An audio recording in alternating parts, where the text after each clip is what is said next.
Welcome to my channel one step to success और आप सभी का स्वागत है हमारे नए सेशंस में। आप सभी देख सकते हैं कि यहाँ पर आप लोगों के लिए डेली अलग अलग सब्जेक्ट्स पर प्रिपरेशन क्लासेस प्रोवाइड कराई जा रही है इंडियन पॉलिटी में। ठीक है, इसके अलावा आपको Indian history, art and cultures, Indian geography, हर तरह के सब्जेक्ट्स में आपको क्वेश्चन सीरीज प्रोवाइड कराई जा रही है। फ्रेंड्स, आप लोग डेली प्रैक्टिस कीजिए, क्लास अटेंड कीजिए। ठीक है, और देखिए आज आप लोग के लिए क्या हम नए क्वेश्चंस लेकर आए हैं। स्टार्ट करते हैं आज के सेशन को। और पहला क्वेश्चन देखिए हमारा क्या इंडियन पॉलिटिक्स का। राष्ट्रीय ध्वज के चक्र में कितने स्पोक हैं? ऑप्शंस है 24, 30, 20 एंड 25। राष्ट्रीय ध्वज के चक्र में कितने स्पोक हैं, मतलब कितने वहां पर लाइनिंग बने होते हैं। ठीक है, बहुत ही इजी आंसर है इसका, सभी को इसका आंसर पता होना चाहिए। बिल्कुल 24 स्पोक्स होते हैं। Option first is correct, 24। जिनको नहीं पता है वो नोट कर लेंगे। चलिए अगला क्वेश्चन है आपका, क्वेश्चन नंबर 30। भारत का राष्ट्र चिन्ह कहाँ से लिया गया है?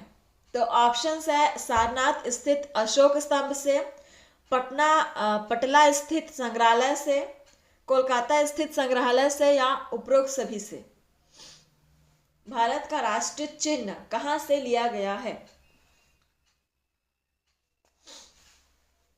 और भारत का राष्ट्रीय चिन्ह है क्या, सबसे पहले आपको यह पता होना चाहिए। ठीक है, राष्ट्रीय चिन्ह क्या है इसको पहले जानिए, उसके बाद ही आप इसका आंसर कर पाएंगे।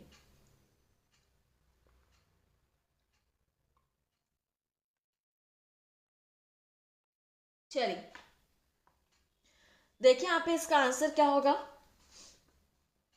भारत का राष्ट्रीय चिन्ह लिया गया है सारनाथ स्थित अशोक स्तंभ से।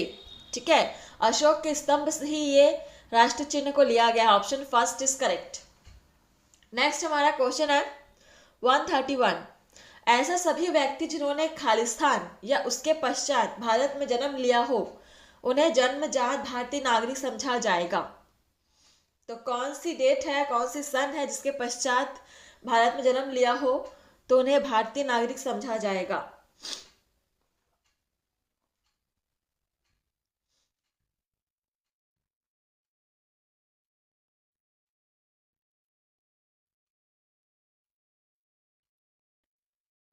चलिए, ऐसे सभी व्यक्ति जिन्होंने, ठीक है, 26 जनवरी 1950 या उसके पश्चात भारत में जन्म लिया हो उसे भारत का ही नागरिक समझा जाएगा। सो यहाँ पर आपका आंसर हो जाएगा 26 जनवरी 1950। Option C is correct, note कर लेंगे। नेक्स्ट क्वेश्चन है 132। भारतीय संविधान निम्न में से कौन सी नागरिकता प्रदान करता है? ऑप्शंस है दोहरी नागरिकता, एकल नागरिकता, उपरोक्त दोनों, या उपरोक्त में से कोई नहीं। इंपॉर्टेंट क्वेश्चन है फ्रेंड्स, आप लोग हर एक क्वेश्चन को नोट करेंगे।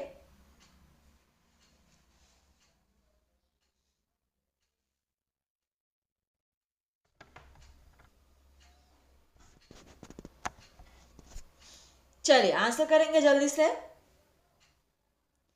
भारतीय संविधान निम्न में से कौन सी नागरिकता प्रदान करता है?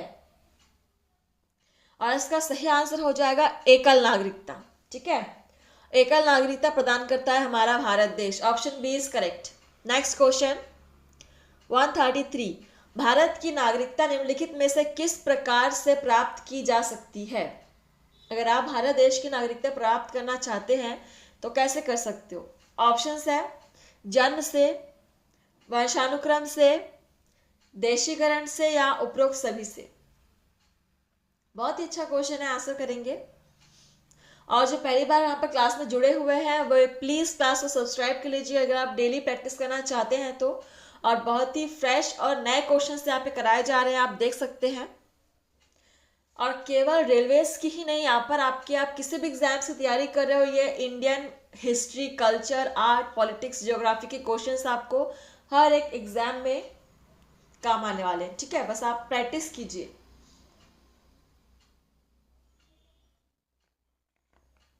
चलिए क्वेश्चन नंबर 33। भारत की नागरिकता निम्नलिखित में से किस प्रकार से प्राप्त की जा सकती है? क्या होगा इसका आंसर? बिल्कुल, अगर आप भारत में जन्म लेते हैं तो उससे भी आप भारत की नागरिकता प्राप्त कर सकते हो। और वंशानुक्रम से मतलब अगर अपने माता पिता ने भारत में जन्म लिया है और आप उनकी संतान है तो बिल्कुल आप भी भारतीय नागरिक हो। देशीकरण से भी हो सकता है। ठीक है, तो यहाँ पर आपका सही आंसर हो जाएगा उपरोक्त सभी से। Option D is correct. इन सभी माध्यम से आप एक भारत के नागरिक बन सकते हैं, भारत की नागरिकता प्राप्त कर सकते हैं। चलिए नेक्स्ट क्वेश्चन नंबर आपका 134।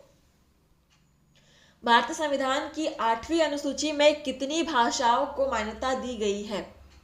8वीं अनुसूची की बात कर रहा है, ध्यान देंगे। भारतीय संविधान की 8वीं अनुसूची में कितनी भाषाओं को मान्यता दी गई है? ऑप्शन से 18, 22, 10, 15।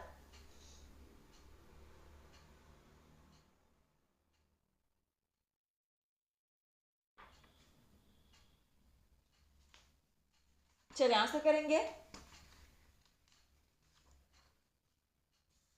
भारतीय संविधान की 8वीं अनुसूची में कितनी भाषाओं को मान्यता दी गई है? 22 भाषाओं को। 22 भाषाओं को दी गई है मान्यता। Option B is correct. Next question है 135। निम्न में से किस भाषा को संविधान की 8वीं अनुसूची में सम्मिलित नहीं किया गया है जबकि वह एक राज्य की राजकीय भाषा है?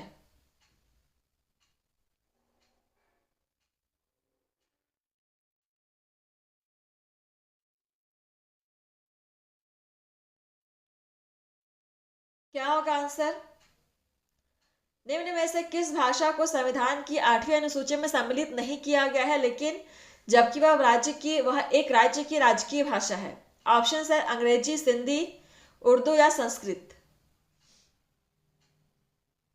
तो देखो ये अंग्रेजी भाषा को यहाँ पर राजकीय 8वीं अनुसूची में सम्मिलित नहीं किया गया है, लेकिन ये हमारी राजकीय भाषा है, मतलब राजकाज की भाषा है। ठीक है, ऑफिशियल लैंग्वेज जिसको बोलते हैं। So option first is correct. Next question 136। संविधान की 8वीं अनुसूची में संवैधानिक संशोधन द्वारा निम्न में से कौन सी भाषा जोड़ी गई है? संस्कृत, सिंधी, कोंकणी, बी एवं सी दोनों।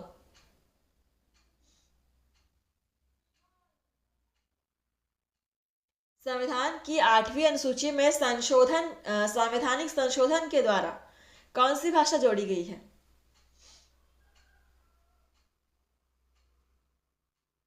सिंधी और कोंकणी। ठीक है, यहां पर आंसर होगा आपका सिंधी और कोंकणी भाषा जोड़ी गई है। ऑप्शन डी, बी और सी दोनों हो जाएंगे, नोट कर लेंगे। नेक्स्ट क्वेश्चन है 137। भारत में संविधान के किस अनुच्छेद से अस्पृश्यता समाप्त की गई है? अस्पृश्यता यानी छुआछूत का भेदभाव को समाप्त किया गया है किस अनुच्छेद से?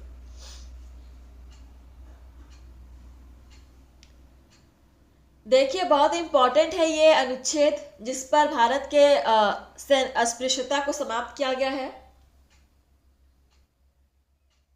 अनुच्छेद 17। ठीक है, अनुच्छेद 17 में ही अस्पृश्यता को समाप्त किया गया है। Option C is correct. Next question number 138।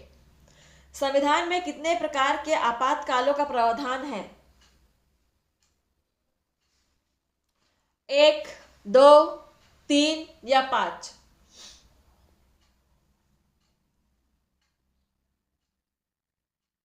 संविधान में कितने प्रकार के आपातकालों का प्रावधान है?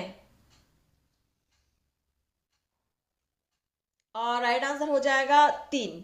ठीक है, 3 प्रकार के आपातकालों का प्रावधान है हमारे भारतीय संविधान में। और वो कौन कौन सा आपातकाल है 3, मुझे आप कमेंट से बताएंगे।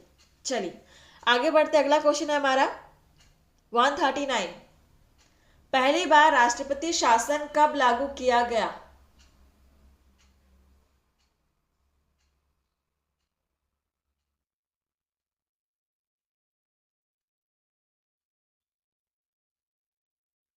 चलिए आंसर कीजिए। पहली बार राष्ट्रपति शासन कब लागू किया गया था? ऑप्शन है 4 अप्रैल 1951, 20 जून 1951, 27 अगस्त 1951 या 23 दिसंबर 1951?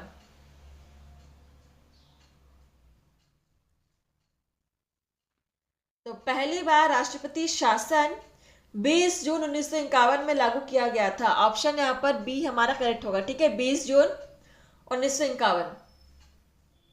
क्वेश्चन को नोट कर लेंगे। Next question number 140। किस राज्य में राष्ट्रपति शासन को पहली बार लागू किया गया? केरल, पश्चिम बंगाल, तमिलनाडु, पंजाब?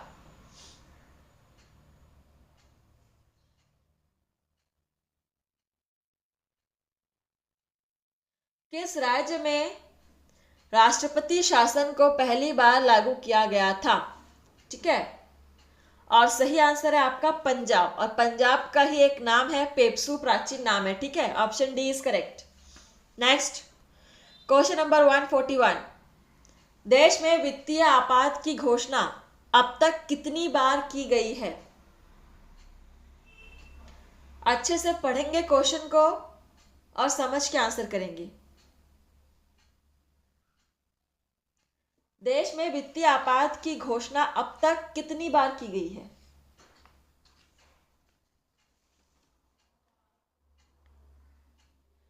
वित्तीय आपात की घोषणा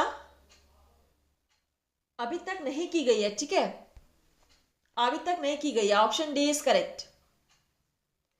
नेक्स्ट क्वेश्चन नंबर 142।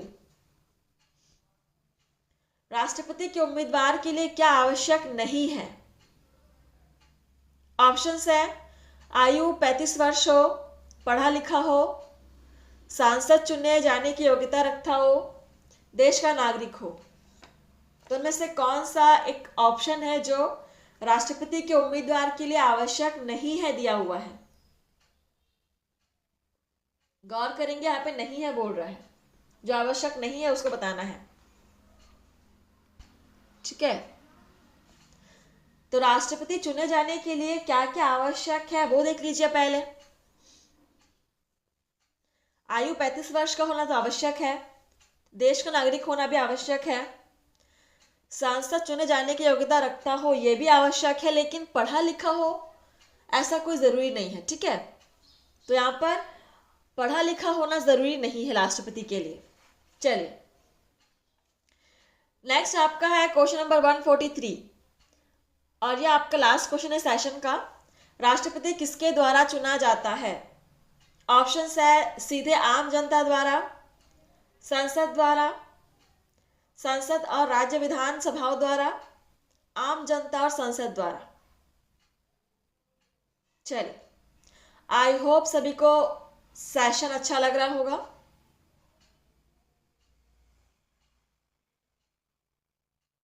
क्लास को शेयर करना मत भूलिएगा फ्रेंड्स। ठीक है,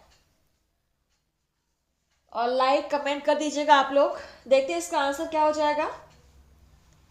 राष्ट्रपति किसके द्वारा चुना जाता है?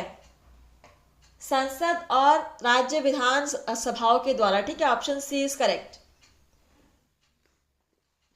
तो सेशन आपका यहीं पर समाप्त होता है। चलिए आपसे मिलता है नेक्स्ट सेशन में। आज के लिए इतना ही फ्रेंड्स, धन्यवाद, थैंक यू।